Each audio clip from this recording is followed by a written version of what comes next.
when I first did my permaculture course, my PDC with Bill in 1983, I kind of left the course a skeptic. I didn't say a word. I didn't ask a question. And Bill told me later, when I told him that, I was a bit feeling guilty. I said, I didn't ask a question, Bill. He said, you're probably just a sponge, just sponging it up. My course was recorded and is sold as a DVD by Permaculture Plant, so I've checked that I didn't say anything, and I didn't.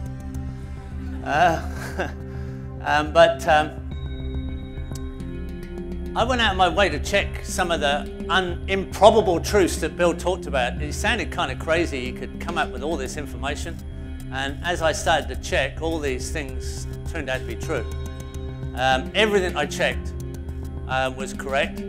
So I then went through a phase after feeling guilty of doubting what he was saying to checking everything he did say. And I started to pay very close attention to every word that he'd written, every word he says in presentations, just to make sure that I wasn't missing something. So with the manual, the first chapter is literally an introduction to the subject, really. And kind of the more important part of the intro is after you get past the responsibility stage, where we all need to take responsibility for our own existence and the existence of the future generations. So it's a responsibility introduction, really. It goes into then how we have to really energy audit things and how society would look. And I don't think we can really fully understand how society would look if it was a permaculture society everywhere outside. But it introduces that sort of theme. And when you're looking at this book, when you're trying to read this book, it's really hard. It's a manual. He called it a manual. Right? He could have called it all kinds of things. People do give it unusual names, but he called it a manual, like a manual for a car or a manual for an appliance. You don't go to bed at night and read a manual. Well, some of you might, but you don't read a manual, right, from cover to cover. It doesn't make a lot of sense anyway. It's so full of information. It's so information dense. If you read one sentence, it's like reading a paragraph. You read one paragraph, it's like reading a chapter. You read one chapter, it's like reading a small book. So what it is a manual for design science as an earth repair system. So you're going to know where you are in the manual. You're going to know that if you're going to work on the brakes, you don't want to be reading a section on the engine. If you're reading about the steering of a car, you don't want to be reading about the brakes. You know, you're going to know where you are in the manual. So it's very carefully written. There's a sequence that he wrote. And every single chapter, even the order of the chapters and the names of the chapters have great relevance. And looking at the names of the chapters and thinking about why he named those chapters is one thing. It's a very good key, very good trick. Think about that very deeply. But another key into this book is to look at the back of most of the chapters. Not all the chapters, but most of the chapters have a principle summary at the back of the chapter or a designer's checklist. So to go to the back of each chapter and read that first, if you understand that, that's the key into the chapter. That's what I tell my students anyway. It's a way into understanding the book. Now, after chapter 1, the introduction, the next chapter is the big one. And everybody wants you to jump into the third chapter, which is methods of design. But the second chapter is concepts and themes of design, where there is the largest principle summary. That is the foundation, really, of the book. It's where you lay down the concepts and the themes of design itself. When you go into production, you go into yields, you go into products, you go into niches. You start to actually define what really is a yield what really is a product? What are the foundations of the subject? Why? What are the themes? What are the concepts? It's literally that.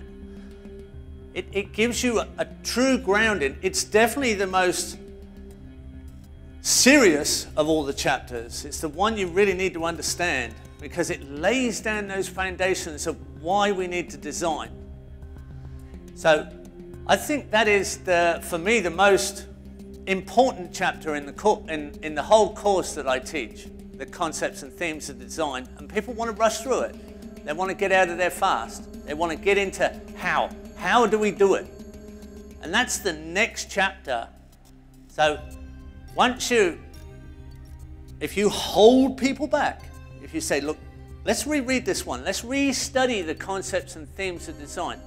Let's really start to understand what are those main frames of design. Because the next chapter, the methods of design, is one of the smallest designer's checklists. It's reasonably simple how we approach.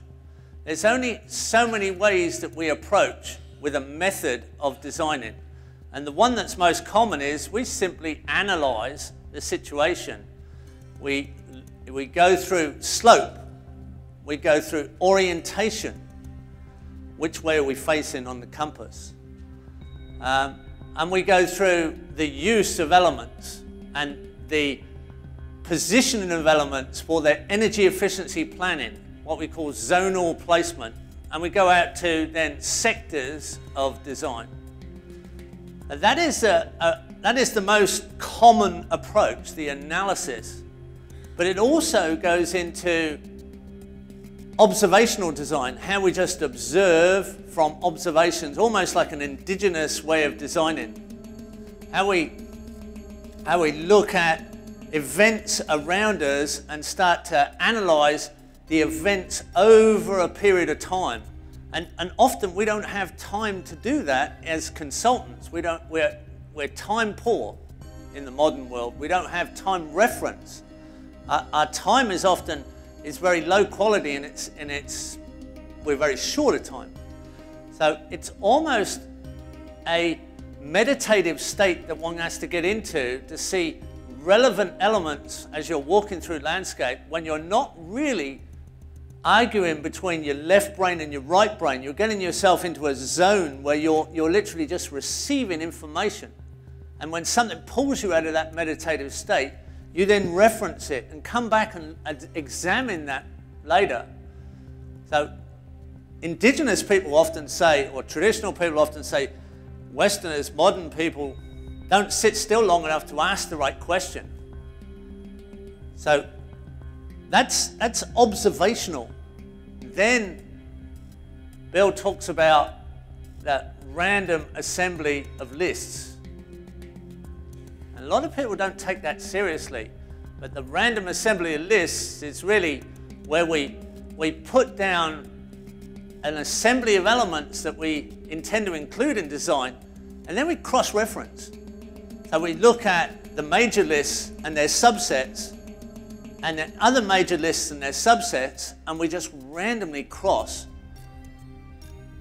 with no particular rhyme or reason. Just, are we missing something?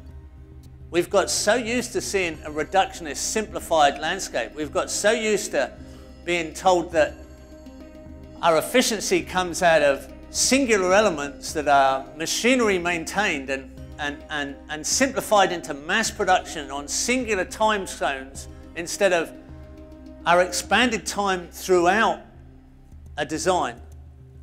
We're really designers of time space as well as physical space. We don't just stack elements, physical elements into a design, we stack time into a design. The classic book, The One Straw Revolution by Fukuoka, was really such a classic because he stacked time into a rice field by crossing crop zones of time and linking them together with a perennial clover.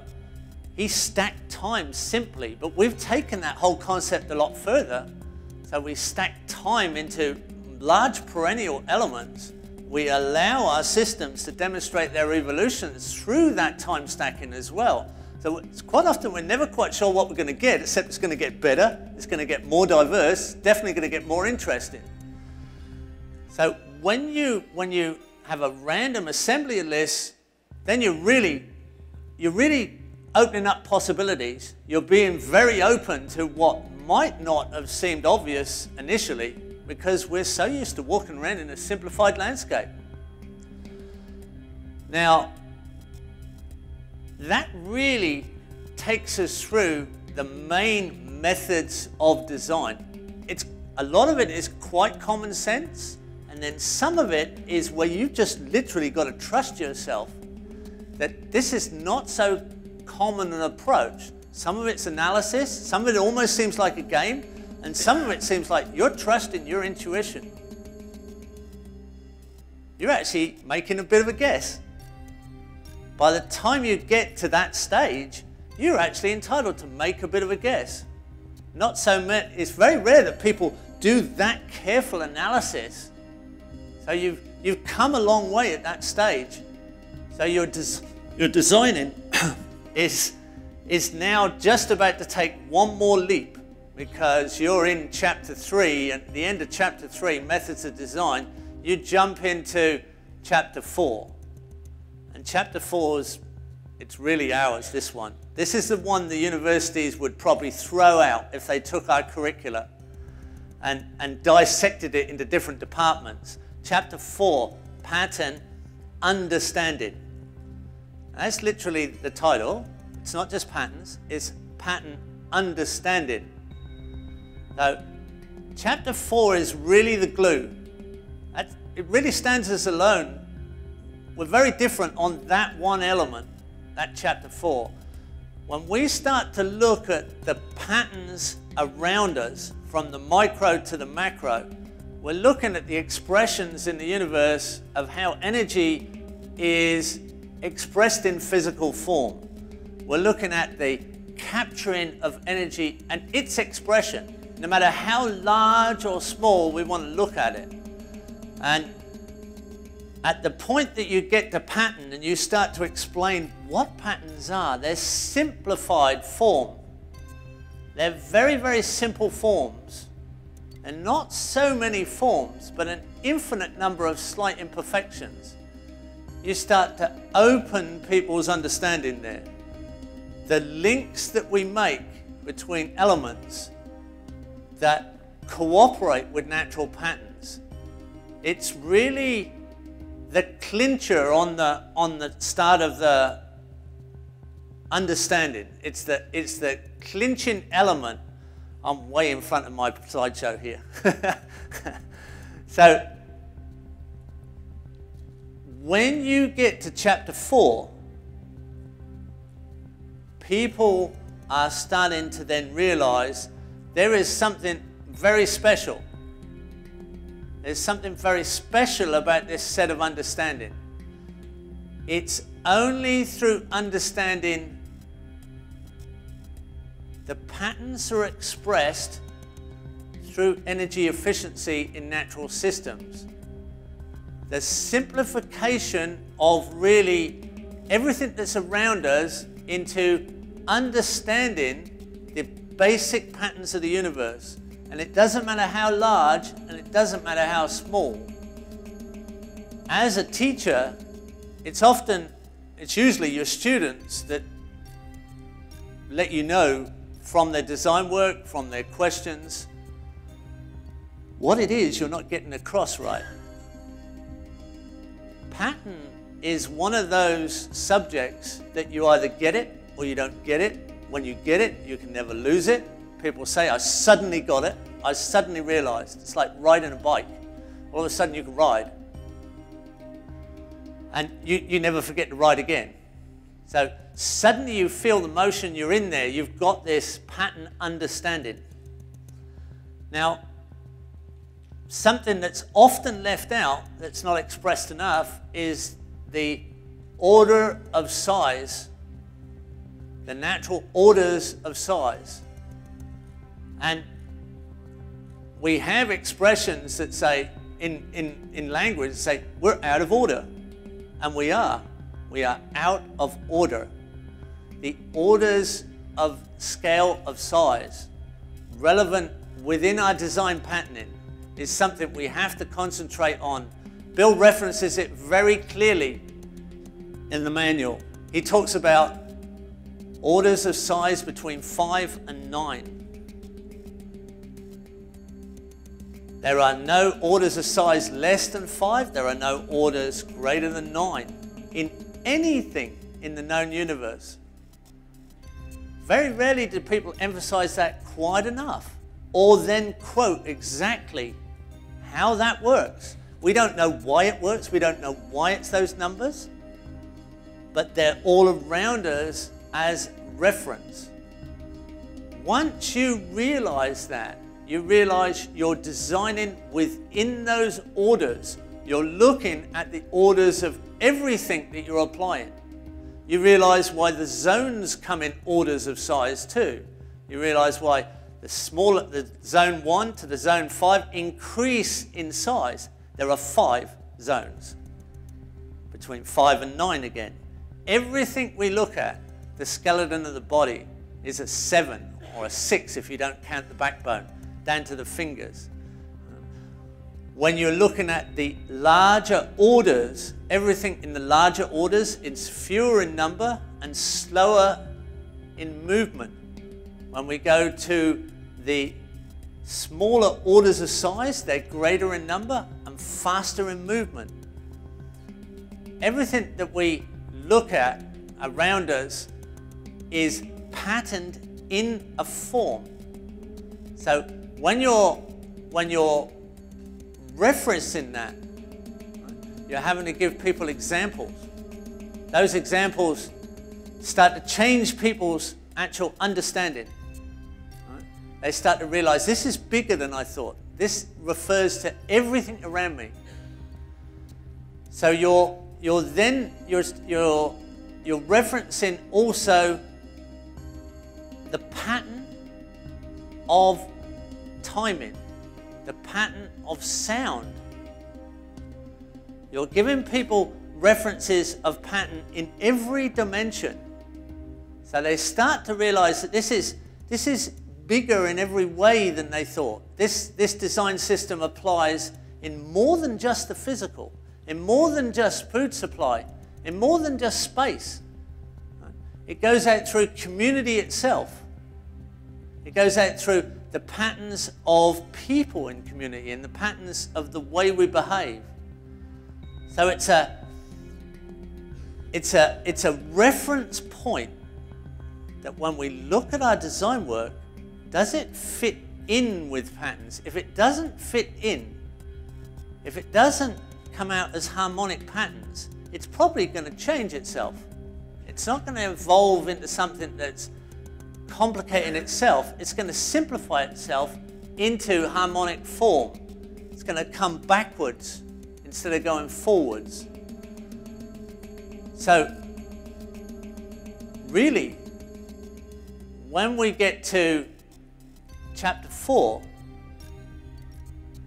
pattern understanding, once we've given people some level of understanding of pattern and how we apply it, we've really covered the design course.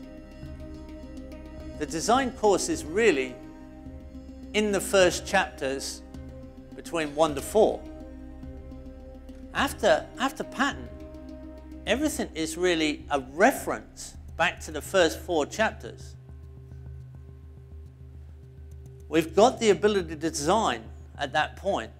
We've got our checking mechanisms. We've got our references.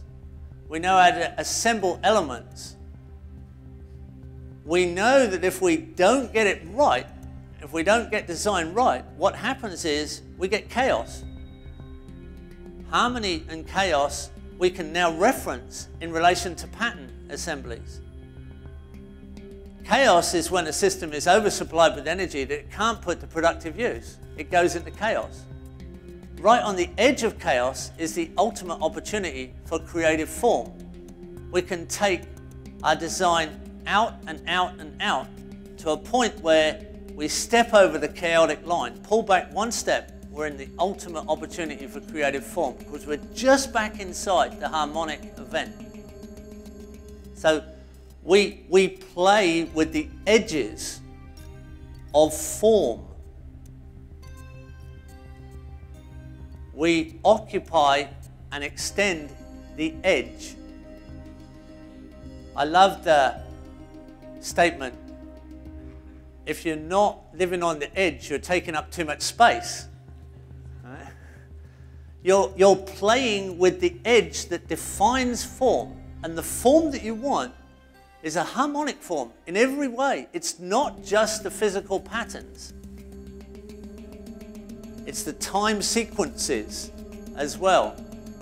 It's the people sequences that become more and more refined, more and more complex, more and more interesting.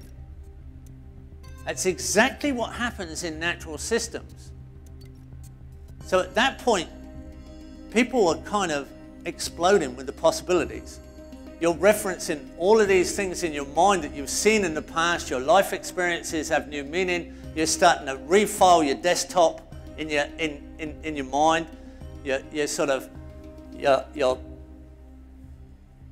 right side of your brain's arguing with the left side of the brain about pattern and practicality. You're getting comfortable about sort of left and right switches across the sort of synapses. You're feeling comfortable about being in the middle, in between, when you're doing observational work. You kind of, your brain's sort of excited about all this, but you can't yet focus. You need to focus. And focus starts to come out of the next set of chapters. So you've got the themes, you've got the methods of design, you've got the concepts, you've got the themes, you've got the methods of design, you've got the pattern understanding starting to really come in. Things are starting to get exciting, but you need to move now into focusing. And what Bill has done is, chapter 5 is climatic factors. And it's so important there to move to understanding exactly how climate makes a difference. If you don't know exactly which climate you're in, and there's these major sets of climates to these minor climates, there are climates that are affected by the orographic effect, by landscape itself, understanding that the further you are from an ocean, the more extremes there are over an annual climate. The hotter the summers, the colder the winters. The maritime effect moderating that, the altitude up or even the altitude down, making all the difference. What we call today a climate analog, knowing exactly which latitude you're at, what altitude you're at, and what distance from an ocean gives you a starting point. But then are there landscape effects around you like mountain ranges and wind shadows? Where exactly are you? What is it? What landscape are we designing for in relation to climate? Because climate actually shapes most of our landscape forms.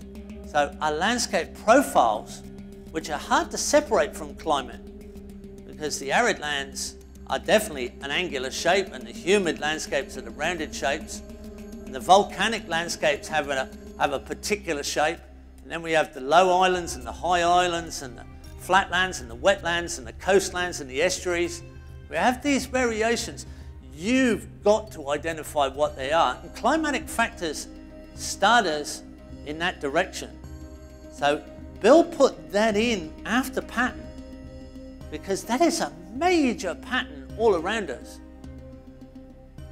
That's a pattern that we talk about every day, the weather.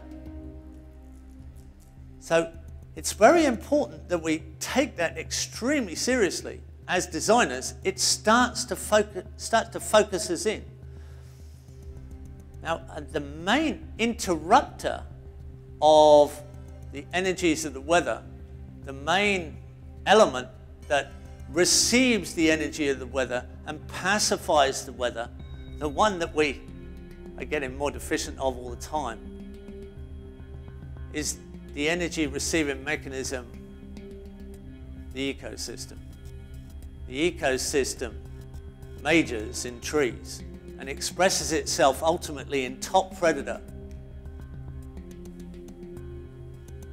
A hunting pair of jaguar take 10,000 hectares of Amazon. If you've got a hunting pair of jaguar in the Amazon, you've got 10,000 hectares of good quality Amazon. The wolves shape the rivers in the Yellowstone Park here. It's been understood that, aren't we top predator? We appear to be top predator, but we're a top predator that has a choice, it seems. Do we wreck it, or do we bring it back into abundance? Do we take our position, or do we ignore our position? The next chapter after Climate Factors, and he said, and Bill writes factors. He wants facts. He's talking facts. Pin it down to the facts. Chapter 5. Chapter 6, it's a lovely sequence. The next sequence chapter, the next one, is trees and their energy transactions. That's the name of the chapter. Not just trees. It's not about trees necessarily. It's their energy transactions. And the energy they're transacting with is mostly the climate. The input is the climate, the moderating element of our climate. Building that ecosystem major layer, the tree, the canopy tree. So it's a very unusual chapter that he put in there. It follows climate exactly. It's the response to climate, or it's the moderator backwards to climate. If you've got it right, our systems moderate the climate through that energy transaction in the trees, in the ecosystems. Ecosystems are massive batteries of life, full of energy, just like a battery's charged with electricity. The first thing he honors is condensation. The first little story he tells is Aquaculture photons, the rain trees of the Canary Islands. The Guanche Indians harvested the condensation off those trees as their water supply in the islands where it didn't rain. The one element of trees that's often not counted is the condensation. In the arid lands and the dry lands, where things kind of accentuate pretty extremely, there's such fragile landscapes. The condensation from desert vegetation, from desert trees, can equal 80% of the rainfall. Can be equivalent to 80% in volume of the rainfall. So a treeless desert, or a dry lands that's been removed of vegetation, can have an 80% drop in total precipitation. Precipitation is not just rain. It's however the water is received to the soil. And without the condensating surface, then you don't have the condensation drip. Most the maritime environments are moderated by the condensation from the humidity of the ocean. So if you live near the ocean, you get an extra condensation. You get condensation every morning. But even out in dry lands, there are times when it's not raining, but there's humidity in the air. And if you have a condensating surface, you've got the drip. You've got the condensating drip. We have to understand that that moderating element harvests and moderates the energy of the climate, the previous chapter. And as you remove it, energy is constant. It's got to go somewhere. It doesn't just disappear. And what we've got is extremely energetic weather. We've got weather that's going in every direction at once. We've got the hottest day, the driest day, the wettest day, the coldest day, for that they're on record everywhere. And you can reference that. You can see that happening in traditional systems. You can see it in the pattern understanding that people have had of their climates, where they've recorded it with traditions. A lot of those traditions don't work anymore. And those are thousands of years of reference. So the moderation of climate through energy transaction of trees is a very important thing then to understand. So from there, the next chapter, so we go from chapter 6 to chapter 7, is water. One word. That's all he puts, water. From the climate to the trees to the water that's then created and moderated from that event. And everything about water in all its forms. Life is based in water, and the carbon creation from the energy transaction of the trees. It's a sequence that works perfectly then, because you've got some understanding of where you're going. So water is one of the things that has some of the most constants. There are so many expectations out there that there are no real constants, but there are many things that you can reference that are absolutely constant, and water has many, many constants. So it sits perfectly level, it expands when it freezes, it keeps itself at a set temperature. When you heat it at a certain point, evaporation cools it, so it stays at 100 degrees centigrade, it won't get any hotter. Condensation warms the air, evaporation cools the air. They're all constants about water. So we can use those constants.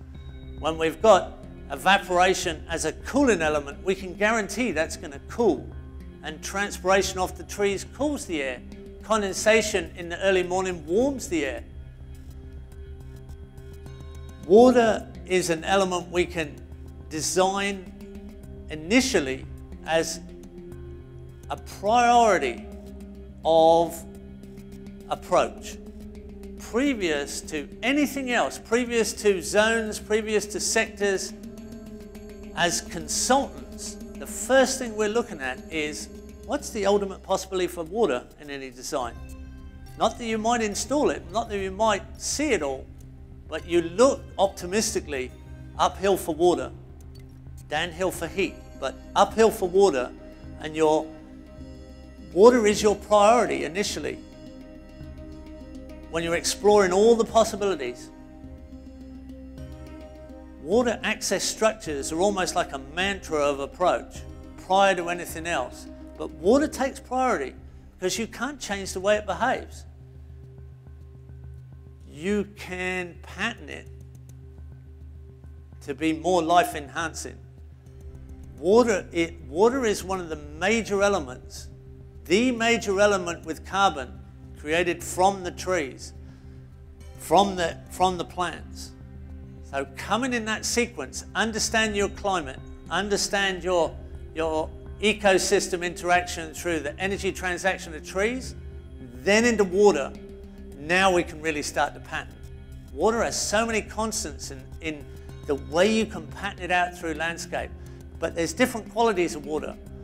We're looking at wastewater on the outfall and how we clean that up with plant systems, biological cleaning, life cleaning systems, natural cleaning systems on the out. How we capture water in landscape and how we capture water on hard surfaces.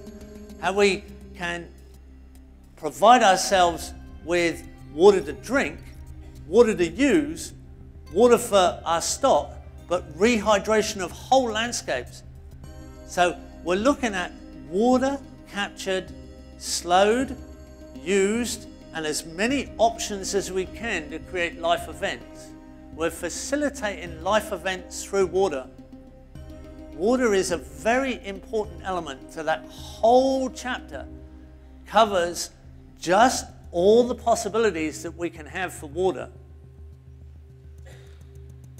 So we're in a major priority element there. As we get that right, as we start to get a response from that, what we get in the next subject, the next chapter, is soils.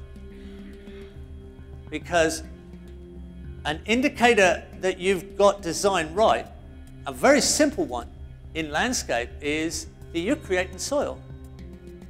Soil is increasing in quantity and quality.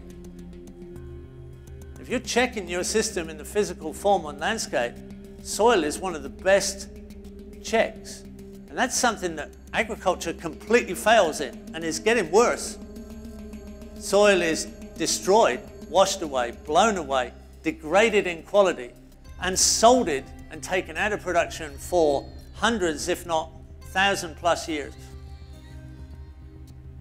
We have the ability to destroy soils at a faster rate, and soil, again, one-word title, right in the middle of the book. The two titles right in the middle, water and soil. From we get out of pattern, we got there, and we got climate factors, trees and their energy transactions, water creates. With that together, we've got soil. It's not so much about understanding what soil you've got. There's some discussion of that in the soils chapter. There's some understanding of the organic table of soils. There's a periodic table in there.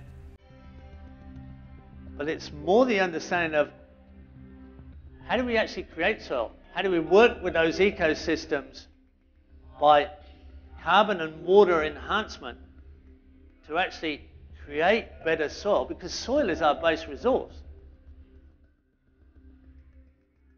The larger we go in size, the larger we go in application, the harder it is for us to personally create soil. In a small garden, of course, you can create 1 inch of soil every year. You can create 2 inches of soil a year in a small space. But as soon as you go out in area, then you have to partner with an ecosystem. You have to partner with a soil creative ecosystem. There we have to go way beyond organic. Organic doesn't necessarily mean it's not destroying soils or even not exploiting people. There's some pretty exploitive organic farming going on out there, especially now that it's trendy. I think we have to step past, way past organic. We have to be ecosystemic in our production. We have to be soil creative in our production if we're going to produce surplus. A system that's sustainable produces more energy than it consumes, enough in surplus to maintain and replace that system's components, parts over their lifetimes. And that's a basic, that's a minimal criteria of sustainability. If you want to trade surplus, you've got to go beyond that. You've got to harvest more energy than is needed to replace and maintain your system, to have surplus to trade. That means you've got to be more soil creative. And if you want to go onto the scale of agriculture we have today, you're going to have major ecosystem elements, very large. It's got to be a major part of large landscape. Otherwise, you just won't make it on the energy audit. So your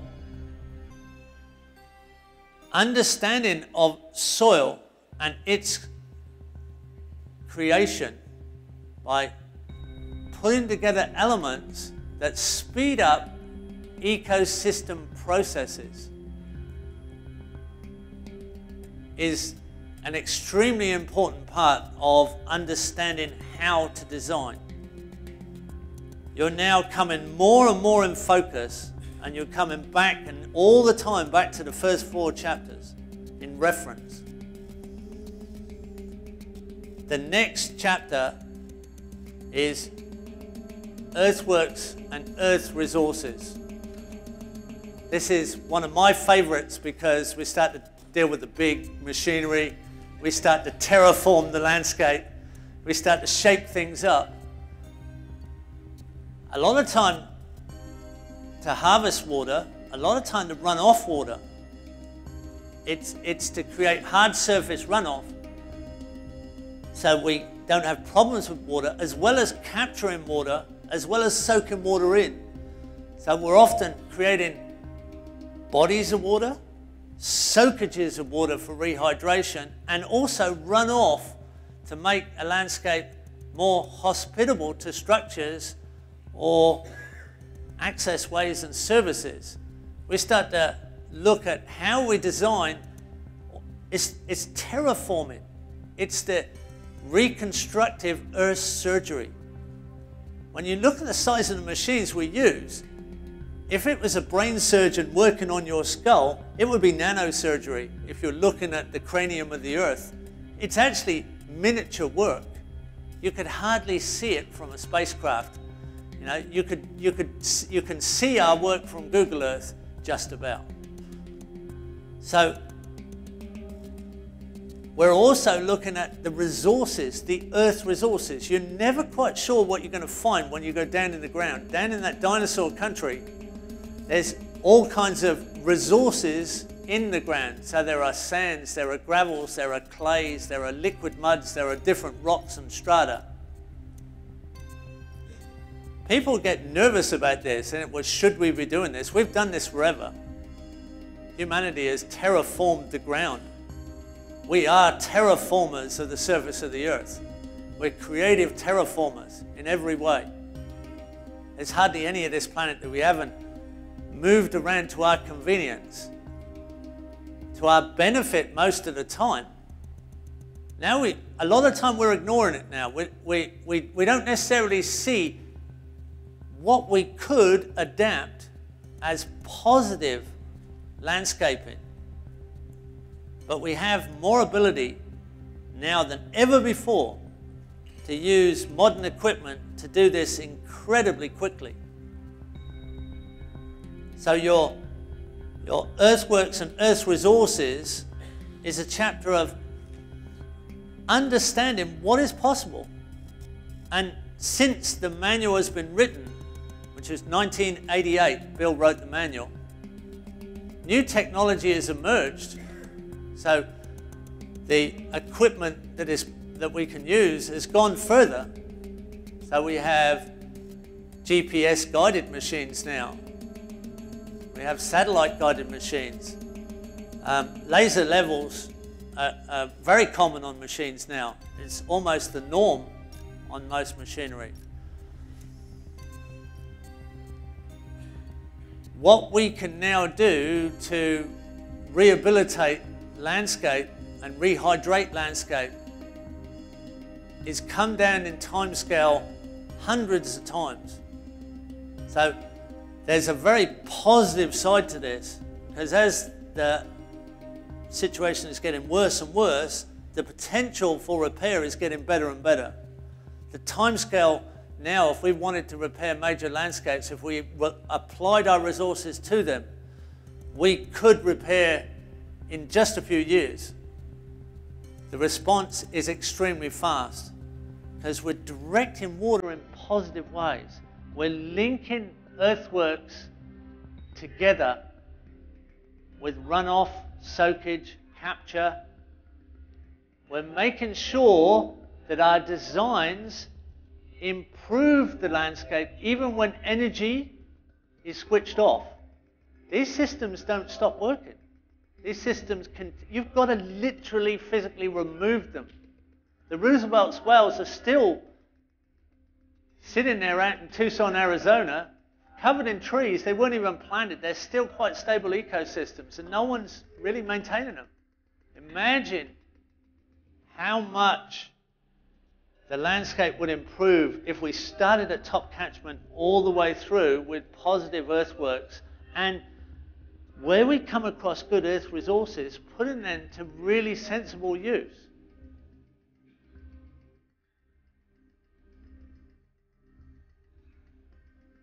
I hope many of you one day realize that when you swale a catchment, eventually you swale and dam a catchment, sooner or later you're going to end up with Chinampa canals on the side of a hill by default. After 7 years of soakage and rehydration build-up, there's about a 7-year pluming event. It's probably linked to the sun cycle, that your recharge gets to full capacity and doesn't get a lot more from there on. As you come down the landscape, sooner or later, lower down, you're going to put in a soft infiltration swale system, a soakage system, and by default of what's happened above, it turns into a water capture through soakage, through a recharge of spring lines. And at that moment, you'll probably look around the landscape and realize, wow, this could be a completely different situation if everybody did this. And you might then realize that we could probably get free energy from compressed air, from falling compressed water at terminal velocity with inputs of air bubbles, so that we get a tromp wherever it's possible in fall. And I've been through that experience, and it was a wonderful thing to look around and realize, oh my goodness, I can see free compressed air out through landscape. I haven't got time to go through it now, but just look it up. Look up tromp, right? Look at Rapid Chute Mine in Canada and their tromp that's been running for 60 years on simply the fall of water. When you look at what's possible with earthworks out through landscape, by default of our rehydrating landscape, by harmonizing with the shapes in the landscape, by capturing water the right way, by patterning our work with the landscape, we've shown an understanding of that climate. We've shown an understanding of the trees and the ecosystems that then cover that landscape. We've shown an understanding of water and soil creation. The next possibility is that we have surplus water to vertically fall. At that point, we're suddenly in a different game. Because compressed air is a very clean energy. And if we have a peak air event, we're in another game.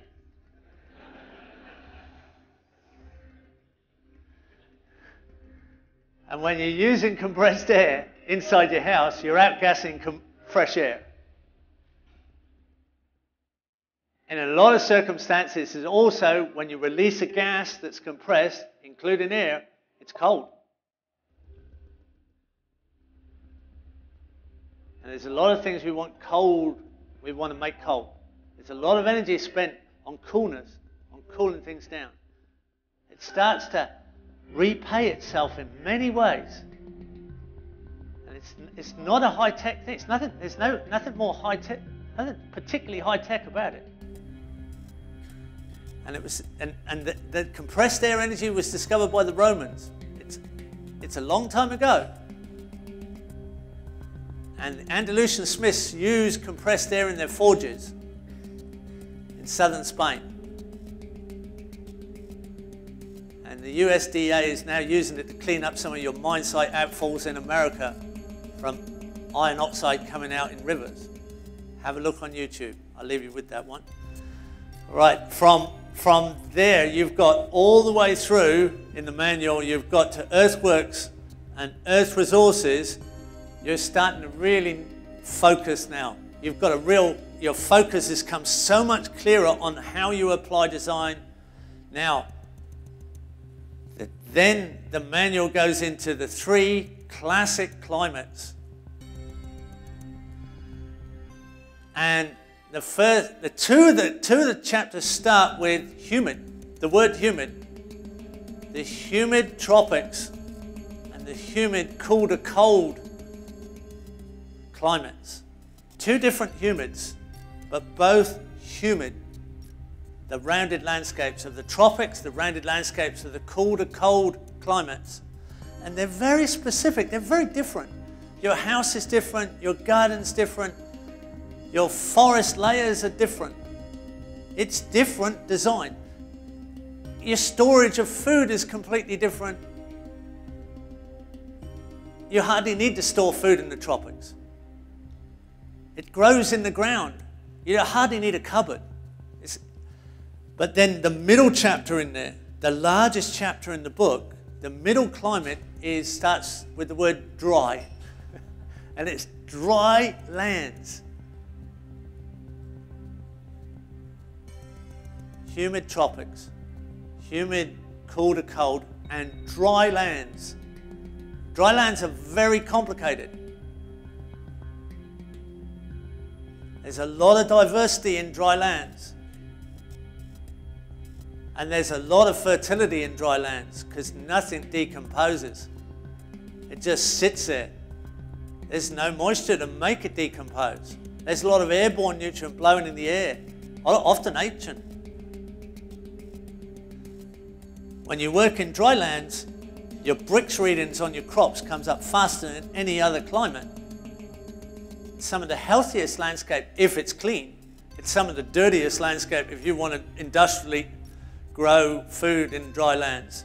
You know, it's salts, heavy water use, evaporation, recycling of chemicals and chemicals and chemicals. It just keeps coming at you.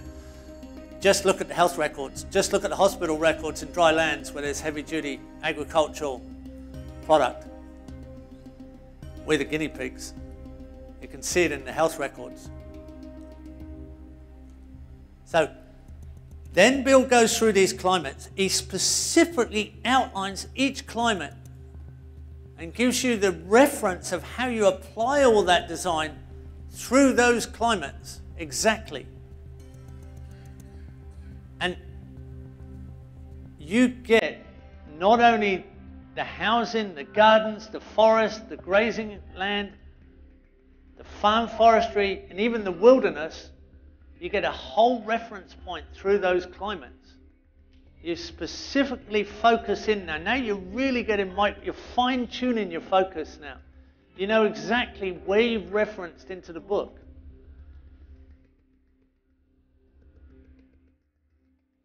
It's very, very specific at that point.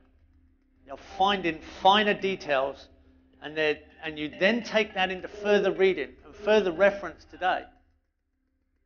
Further examples today, because the permaculture movement's been putting down systems, and we've been diversifying things beyond imagination in all of those climates and coming up with results. I mean, they're out there. They're on the internet. They're obvious. If they're not on the internet, they probably don't exist, do they? Why would they not be on the internet? Were you hiding something? Is it secret? It's not. Then we go into chapter 13. So we've gone 10, 11, 12, and now chapter 13, aquaculture. It's almost like it should have been in the other chapters, but it's new, it's a rediscovered thing. It's something that wasn't our culture, but it's been removed. The Western English-speaking culture, that is. It's some of the most productive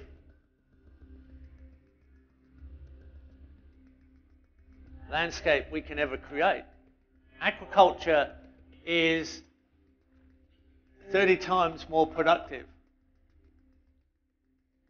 in area than land-based protein production, let's say. But also, everything in water is more productive. The fastest growing leaf crop in the world is an aquatic crop. I float it on top of my ponds, on floating bamboo islands. Kangkong, it's a sweet potato genus, Hypermera aquatica. It's a very high quality food, much better for you than any leaf crop you can grow in a garden, like lettuce or something. But it literally floats. You don't need to water it because it's in water. It grows on suspended nutrient. Water is a nutrient solution. Water, aquaculture is inherently cleaner potentially than land-based systems because water is sensitive to toxins. A lot of water elements can't take heavy toxins. If anybody's kept a fish tank, they know what happens if you get it wrong. It all dies at once. All the fish are upside down all of a sudden. You know? But water has been removed from the European and American and Western mindset because we overexploited ocean phenomena of fish, particularly the Atlantic cod was a phenomena. And it was a natural resource that seemed like it was endless. It got completely exploited. And from that, aquaculture has been kind of removed out of our psyche. And when we talk about aquaculture, a lot of time people think we're just talking about fish. But it's everything in water. It's shellfish, it's crayfish, and it's plants. The most productive forage crop in the world comes out of water. Typhus, cattails. The most productive crop by weight in the world is Chinese water chestnut. It's an aquatic crop.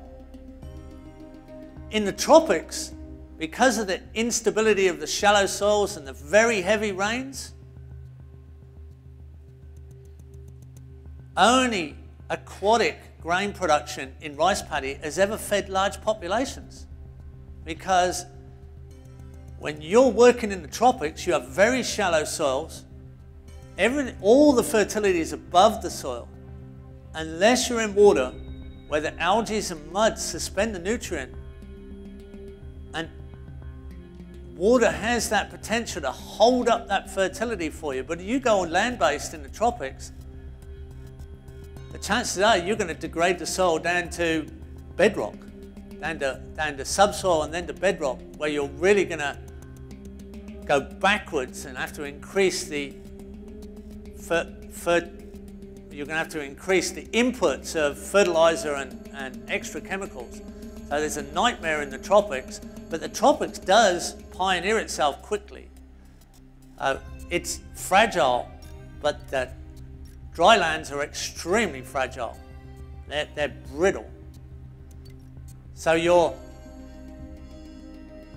aquaculture is something that we need to then look at.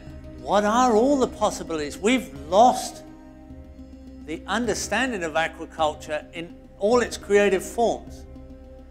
There's no department of aquaculture really in many places. It's one of the least fusty areas of agriculture. It's fast growing. It's become quite toxic because people have moved that production potential up very fast, and they're still exploiting the ocean to feed aquacultural product. But when you put it into our designs, often it's extremely productive with very small amounts of inputs, even no input at all.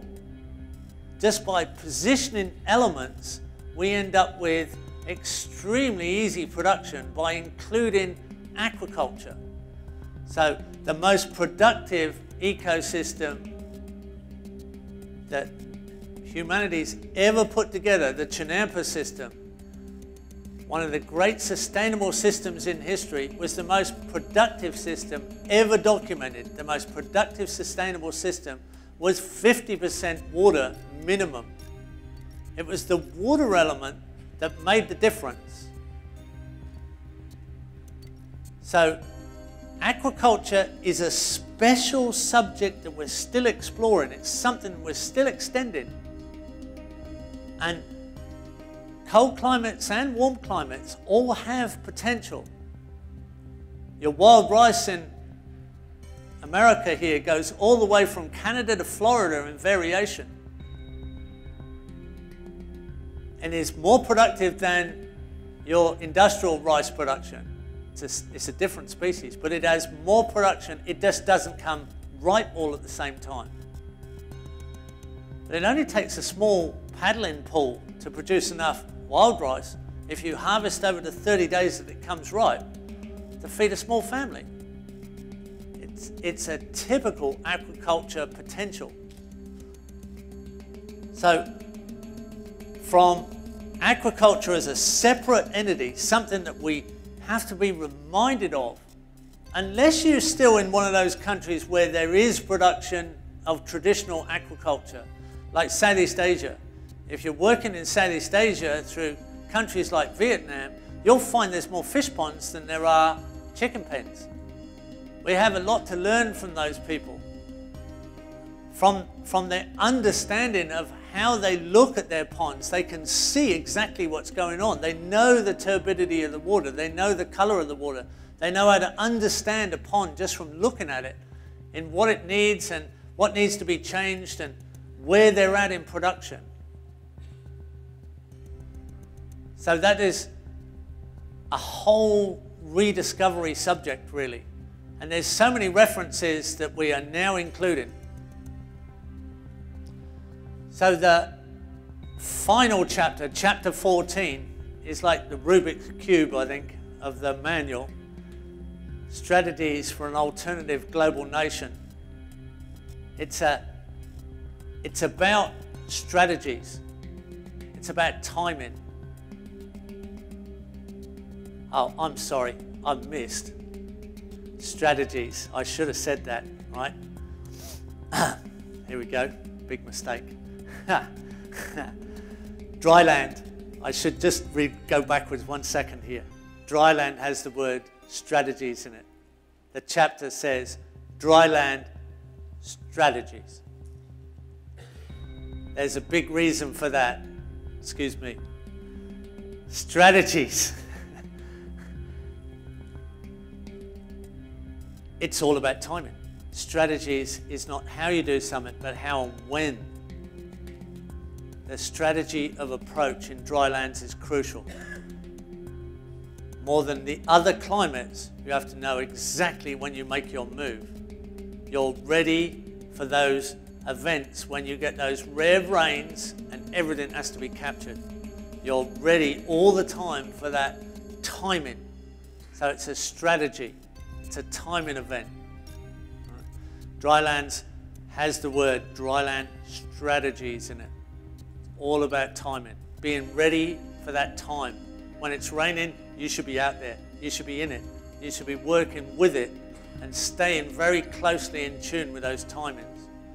So the final chapter, strategies again, for chapter 14, for a global alternative nation, how we work with the invisible structures, how we work with the people systems, how we work with the exchange systems, how we set up village systems and interactions, how we set up the local currency systems, how we exchange and barter, how we work with the formal and the informal economies.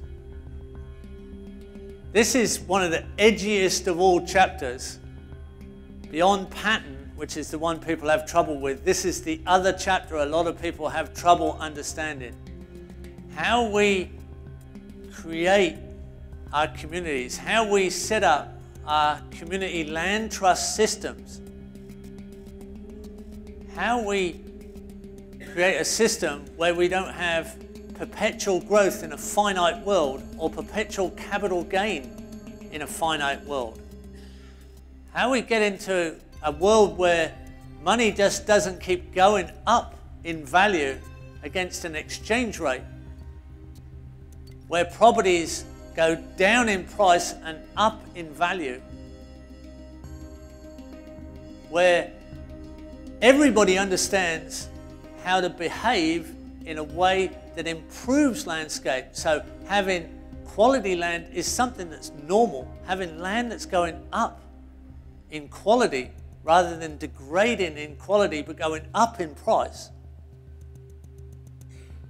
How we live in how we set up our communities so we have an understanding of how we interact with each other, so that we have meaningful existence. How we start those processes so we share our design experience, so we share our happy little accidents and our sad little failures.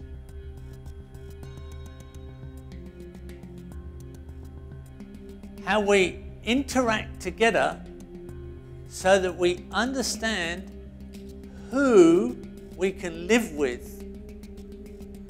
Who are your extended family? Who are the 5% of people in this room that you could live with. There's probably 1 in 20 in this room that you could live with. That means you know the 19 you couldn't. It'd drive you nuts. But that's okay, right? As long as you can identify the 1 in 20 you could live with, because right now you can't even do that. What makes a community? How do you actually form a village? How do we resettle the landscape so we can interact together? How do we form, how do we get a common glue? We say, this is what creates a diversity of people. This is what creates an ecosystem of people. When you start to create community action, it's the scariest of all action, because it's people right in your face. It's where you're going to stand up in amongst people you know and say, I know how we can do it better. There's a system here we can work with, and we can re-identify ourselves. We could even print our own money. We can print our own exchange rate. I mean, as soon as there's any large system collapse, one of the first things we start to do is create our own currencies. It's quite common. When you put people to test on this, they kind of get a bit shaky. But when you look around, if you look around this room, what I see out there, I'm looking at all the faces here, and what I see a typical group of permaculture people. You're all different ages, you're all different backgrounds. A lot of you are different ethnic backgrounds, you're different cultures, you're different life experiences. It'd be really hard to put you guys in one room normally. That's what a group of permaculture people look like. We look like a real mixed up mob. And that's what we are, that's what we have to be. That's what Bill encourages you to be. When you read that chapter 14, what he's talking about is getting us back into that tolerance of community. And if you can cooperate around a common theme, if you can just meet under a non-profit community group, if you can put together a system where people meet regularly, and 100 people start to meet just once a month to cooperate around what they understand about permaculture effort locally, what has worked and what hasn't worked, sharing their failures, sharing their successes, sharing seeds, sharing species, sharing designs, sharing building techniques. And you do that for 5 years, you know exactly who you can settle land with. You've identified everybody that's in your tribe, in your extended family. You know who they are. And the other thing you've done is you've terrified the local politicians. Because as soon as a local politician walks into a room like this and sees you guys looking like you are now, they see 20 people in the local community represented by every person in this room. And they're looking political death in the eye if they don't understand what you stand for.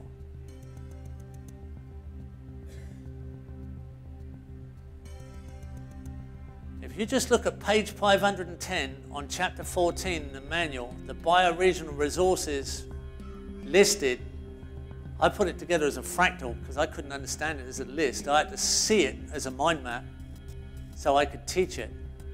It works globally. It's exactly what you'd love your local politician, your local government system to do for you. But they're not likely to do it, are they? It's going to make you more independent. It's probably going to make you ask them to serve you, which is kind of something like democracy is supposed to be.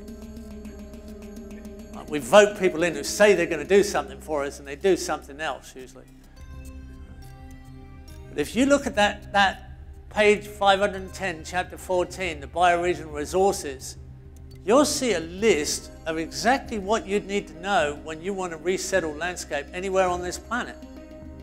It'll work anywhere. I've put it together through 30 different countries in many different languages. And I haven't found anybody that says, this doesn't work. This works. Bill gave us that system to identify what it is we need to know to make this whole thing that much easier.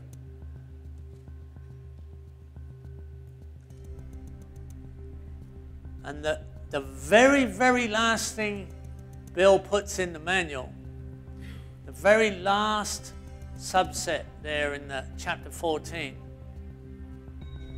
is appropriate aid in the developing world. And appropriate aid in the developing world is exactly what we have to offer the developing world. But they still have plenty to offer us as well. Okay, that's me. Thank you.